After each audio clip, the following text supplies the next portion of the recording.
মুখে মুখেই লসাগু করি, অঙ্কের জগতে জীবন করি। বন্ধুরা, পড়াশোনা করলে অবশ্যই লসাগু গসাগু সম্বন্ধে জানতে হবে। আজ আমি এমন এক ছক নিয়ে আসলাম যে ছকের মাধ্যমে আপনারা মুখে মুখেই নিমিষেই লসাগু করতে পারবেন। এই দেখেন লসাগু, এই ল হলো লঘিষ্ঠ। লঘিষ্ঠ মানে হলো সবচেয়ে ছোট। এই সবচেয়ে ছোটের বিপরীত শব্দার্থ কি? সবচেয়ে বড়।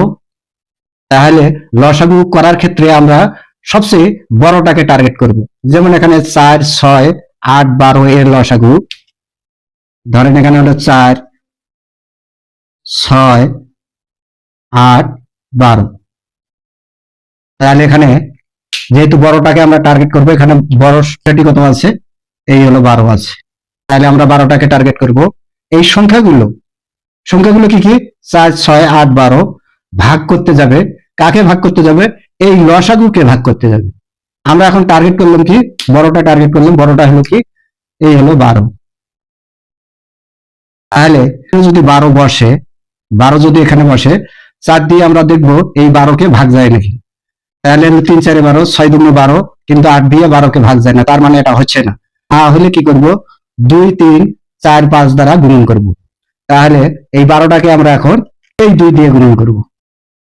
তাহলে 2 দিয়ে গুণন করলে আমরা পাবো কত? এখানে পাবো হলো 24। তাহলে 4 দিয়ে কি 24কে ভাগ যায়? 4, 6 হলো 24, 6 দিয়েও যায়, 4, 6, 24, 8 দিয়েও যায়, 3, 8, 24, 12 দিয়ে তো 24কে ভাগ যায়, 12 দুগুণ হলো 24। তার মানে হলো 4, 6, 8, 12 এর লসাগু হলো 24। এই ছকটি আপনাদেরকে বোঝানোর জন্য আমি করলাম।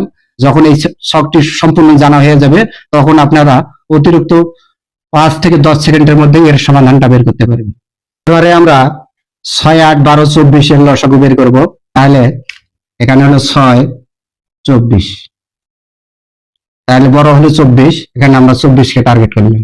তাহলে 6 দিয়ে কি 24কে ভাগ যায়? 4, 6 হলো 24, 3, 8 হলো 24, 12 দুগুণ হলো 24, 24কে 24 দিয়ে ভাগ যায়। তার মানে হলো এই 6, 8, 12, 24 এর লসাগুটাই হলো 24। তাই এই সংখ্যাগুলো যদি ভাগ না যায়, তখন আমরা কি করব? এখানে হলো 2, 3, 4, 5 দ্বারা গুণন করব। আশা করি আপনারা বুঝতে পারছেন। এরকম নতুন কিছু পেতে চাইলে আর্ট অ্যান্ড ম্যাথের সাথে থাকো। লাইক, শেয়ার, ফলো দিয়ে পরিবার নিয়ে থাকো ভালো। ধন্যবাদ।